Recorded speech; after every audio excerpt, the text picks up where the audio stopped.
अगर आप किसी भी कंपनी के आईपीओ में पैसा लगा रहे हैं, तो क्या आपको पता है कि कंपनी आईपीओ की पहले इमेज बिल्डिंग करती है? और वो इमेज बिल्डिंग क्यों करती है?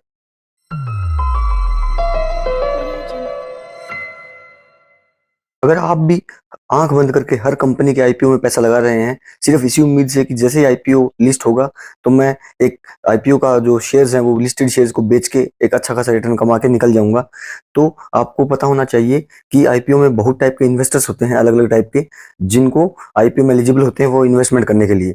वो अलग अलग टाइप के इन्वेस्टर्स कौन कौन होते हैं उसके बारे में हमने ऑलरेडी अपने चैनल पे वीडियो बना रखा है। आई बटन में आपको लिंक मिल जाएगा, आप जाके देख सकते हैं।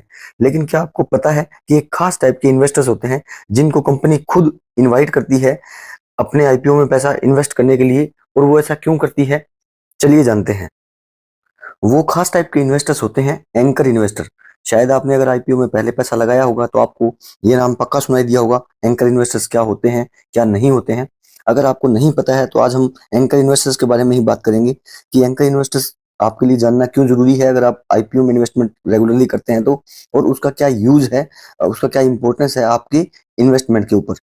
एंकर इन्वेस्टर्स को सेबी के द्वारा 2009 में इंट्रोड्यूस किया गया था। और एंकर इन्वेस्टर्स को एज ए गैप, या जो गैप जो बीच में था पब्लिक के और कंपनी के बीच में, उन गैप को फिल करने के लिए सेबी द्वारा लाया गया था। ये बहुत ही इंपॉर्टेंट रोल प्ले करते हैं आपको ये डिसाइड करने में कि आप उस पर्टिकुलर आईपीओ में पैसा लगाएंगे या नहीं लगाएंगे। हम इसके बारे में बाद में बात करेंगे कि वो कैसे डिसाइड करते हैं आपके इन्वेस्टमेंट के लिए। लेकिन उससे पहले हम जान लेते हैं कि एंकर इन्वेस्टर्स होते क्या हैं। तो एंकर इन्वेस्टर्स या क्वालिफाइड इंस्टीट्यूशनल बायर्स एक बहुत ही इंपॉर्टेंट टाइप के इन्वेस्टमेंट करते हैं और बहुत इंपॉर्टेंट इन्वेस्टर्स होते हैं आईपीओ में। और वो हम ऐसे बोल सकते हैं कि एक फर्स्ट इन्वेस्टर्स होते हैं, यानी सबसे पहले पैसे लगाने वाले इन्वेस्टर्स होते हैं आईपीओ में। इनको कंपनी खुद इनवाइट करती है अपने आईपीओ में पैसा लगाने के लिए।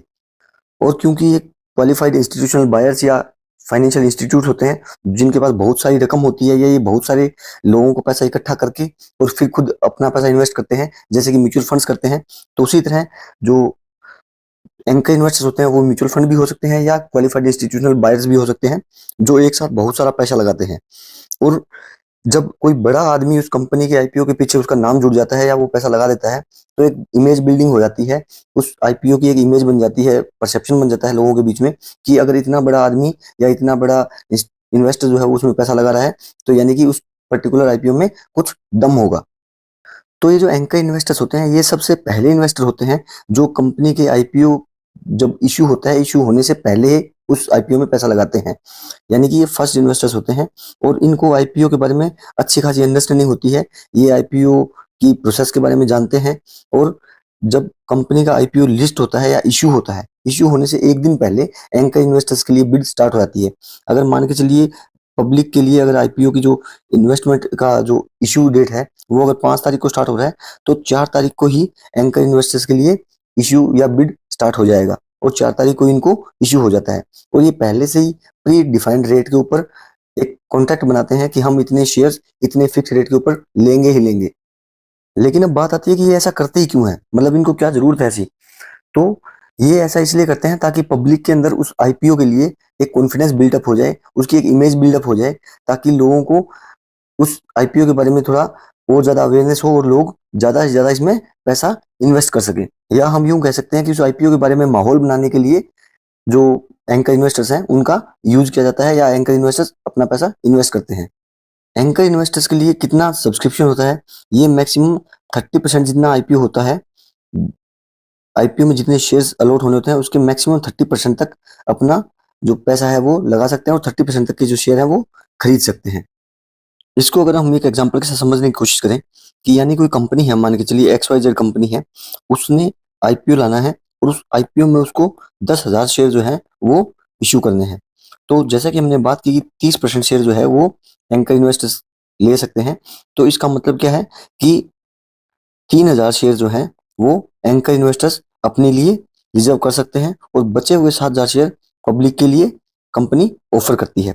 और जब एक बार 3,000 जो शेयर हैं उनके पीछे अगर इतना बड़ा नाम जुड़ गया किसी भी संस्था का या किसी भी इंस्टीट्यूशन का या म्यूचुअल फंड हाउस का या पेंशन फंड मैनेजर्स का जिनके पास बहुत सारा पैसा होता है, तो उस नाम को कंपनी यूज करती है अपनी इमेज बिल्डिंग में और एडवर्टाइजमेंट्स में, ताकि एक उस आईपीओ का माहौल बन सके और जो जनरल पब्लिक है उसमें एक परसेप्शन बन सके कि जब इतने बड़े लोग इसमें पैसा लगा रहे हैं और 30% तक, मतलब बहुत बड़ी रकम लगा दी है इन्होंने 30% शेयर की, तो यानी कि ये आईपीओ अच्छा ही होगा। तो इनके लिए सेबी ने भी अलग से रूल बना रखे हैं। अब सेबी के रूल्स एंकर इन्वेस्टर को क्या बोलते हैं कि आप अगर कोई एंकर इन्वेस्टर है उसको कम से कम 10 करोड़ रुपए का इन्वेस्टमेंट करना होगा उस पर्टिकुलर आईपीओ के अंदर, अगर वो मेन बोर्ड आईपीओ है। यानी मेन बोर्ड आईपीओ मतलब मेन कंपनीज का आईपीओ है।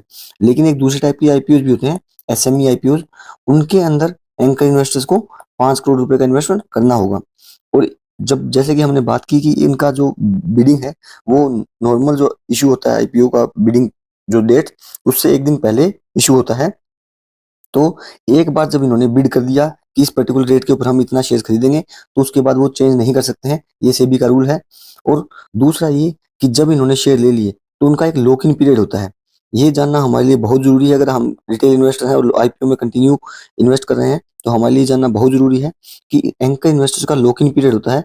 यानी कि एक बार जब स्टॉक मार्केट पे एक्सचेंज पे जब है वो आईपीओ लिस्ट हो गया और वो कंपनी शेयर ट्रेड करने लग गए, तो पहले 30 दिन तक, फर्स्ट जो 30 दिन होते हैं उनमें जो एंकर इन्वेस्टर्स है वो अपने शेयर नहीं बेच पाएंगे। यानी कि 50% शेयर जो है वो उसको आपको होल्ड करना ही पड़ेगा। उसके बाद में एक और इम्पोर्टेंट रूल आता है जो सेबी ने डिसाइड किया है इन एंकर इन्वेस्टर्स के लिए। जब वो इतना बड़ा रकम लगाते हैं और इतना इमेज बिल्डिंग करते हैं तो उसमें उनके जो शेयर्स होते हैं उसका लॉक इन पीरियड होता है।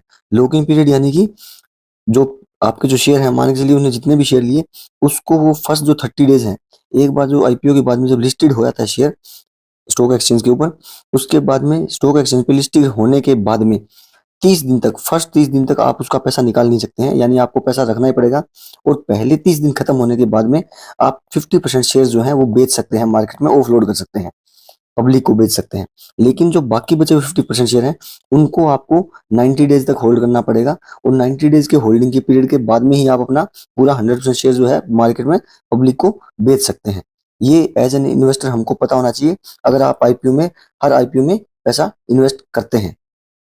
तो इस छोटे से वीडियो से हमने समझने की कोशिश की कि एंकर इन्वेस्टर्स क्या होते हैं, और उम्मीद है कि ये पता लग गया होगा कि एंकर इन्वेस्टर्स जो है क्यों यूज किए जाते हैं कंपनीज के द्वारा अपनी इमेज बिल्डिंग के लिए, और उनका हमारे आईपीओ के इन्वेस्टमेंट में क्या फर्क पड़ता है।